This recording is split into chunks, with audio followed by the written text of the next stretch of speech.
today's podcast on international law and international relations.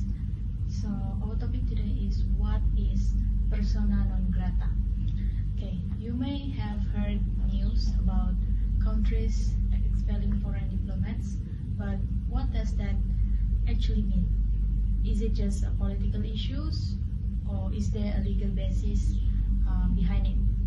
So this topic is important because it involves diplomatic immunity, state sovereignty, and international relations.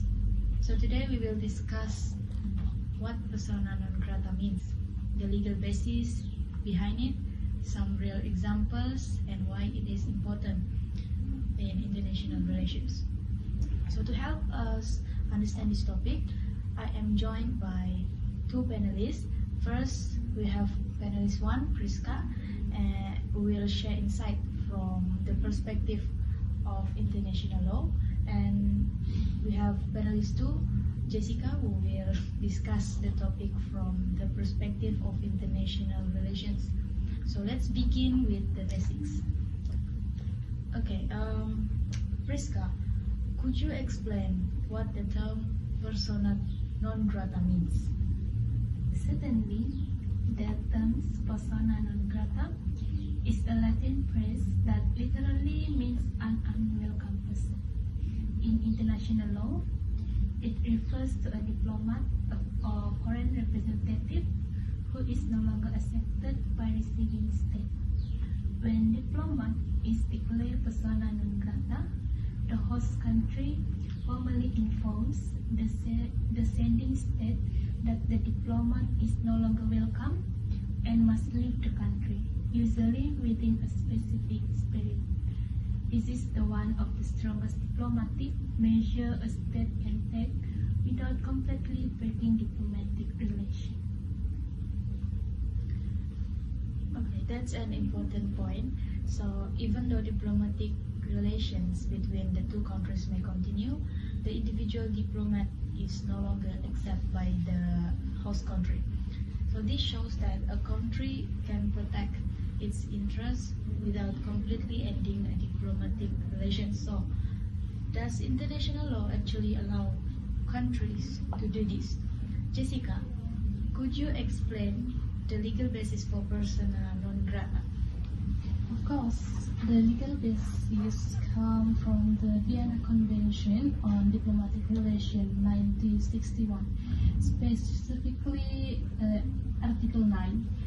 Under Article 9, a receiving state has the right to declare any member of a diplomatic mission persona non grata at any time and without providing any explanation. When this declaration is made, the sending state must either recall the diplomat or terminate that person's diplomatic function. If the sending state refuses to comply, the receiving state may refuse to recognize that person as a member of diplomatic mission. What I find interesting is that the receiving state does not need to explain its decision. So this shows that states have strong authority when it comes to deciding who can stay as a diplomat in their country. However, there is usually a reason behind such decisions. So let's look at some of the common reasons.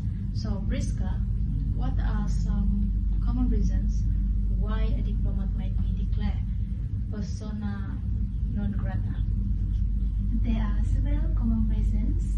One major reason is spying activities. Diplomats are expected to represent their states and maintain diplomatic relations, not collect secret intelligence unlawfully. Another reason is interference in domestic affairs. For example, if a diplomat publicly supports political movement, influences election, and becomes involved in internal political dispute, this host state may view this as unacceptable.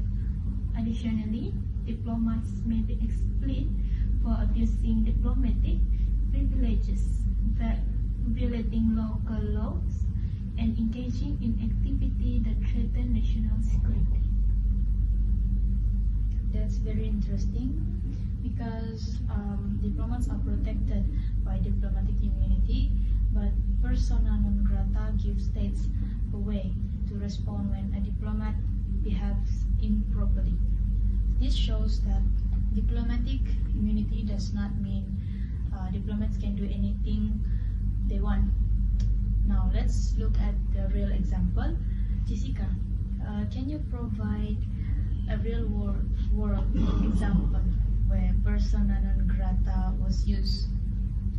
Okay, sure. Let's see. One famous example happened after the Skripal poisoning case in the United Kingdom in 2018.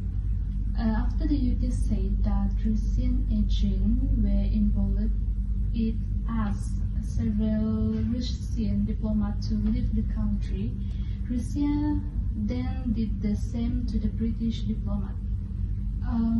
This led to civil action by several other countries. This case show how persona non grata can be used to show political disagreement and to protect a country national security. Okay, that's a great example because it shows that a persona non grata is not only a legal action but also a diplomatic message. Countries can use it to show their dissatisfaction while still maintaining diplomatic relations. From an international relation perspective, why is this concept considered important? From an international relation perspective, persona non grata serves several purposes. First, it protects a state's sovereignty and security. Second, it allows governments to respond to perceived threat in a peaceful and lawful manner. Third, it acts as a diplomatic message. By expelling a diplomat, the state can express serious concern or dissatisfaction while still maintaining official diplomatic relations. I also would like to add that persona non grata show the balance between diplomatic immunity and country right to protect its interests.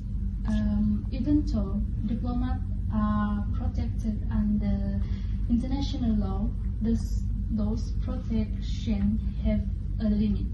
A country still has the right to reject diplomats it considers unacceptable. This balance is important because it helps maintain order and respect between countries in international relations. Excellent points from both panelists. From today's discussion, we can see that persona non grata helps balance diplomatic immunity and state sovereignty. While diplomats have certain protections, states still have the right to protect their security and national interests. Okay, as we come to the end of today's discussions, let's briefly summarize the key point. Persona non grata means an unwelcome person. Under Article 9 of the Vienna Convention on Diplomatic Relations 1961, a state may declare a diplomat persona non grata and ask that person to leave the country. Some common reasons include espionage, interference in domestic affairs, abuse of diplomatic privilege, and national security concerns. We also learned that persona non grata is not only a legal concept, but also an important diplomatic tool used by states to protect their interests while maintaining diplomatic relations. So thank you both of you, our panelists, for sharing your insight, and thank you to our listener for joining us today. We hope this discussion has helped you better understand persona non grata and its importance in international law and international relations. Goodbye and thank you for listening. Bye.